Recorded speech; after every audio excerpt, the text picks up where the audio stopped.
আসসালামাইকুম সবাইকে, আমি মুমতা পরিশা। আমরা আজকে দেখতে গিয়েছিলাম দেউল। এটা বিস্তৃত ফরিদপুর জেলার মধুখালী উপজেলার মথুরাপুর গ্রামে। এটা একটি গম্বুজের মতো দেখতে। সবাই বলে এইটি এক রাত্রি বানানো হয়েছে।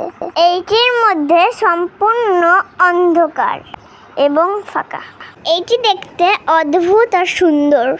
এটাতে সুন্দর করে কারুকাজ করা আছে, আর এর ইতিহাস এখানে সুন্দর করে লেখা আছে।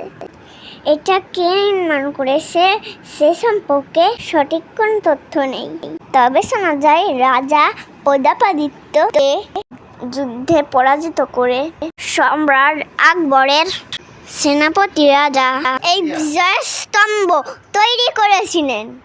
এইটি দেখতে এখানে অনেকেই বেড়াতে আসে। সবাই সুস্থ থাকবেন, ভালো থাকবেন, আল্লাহ হাফেজ।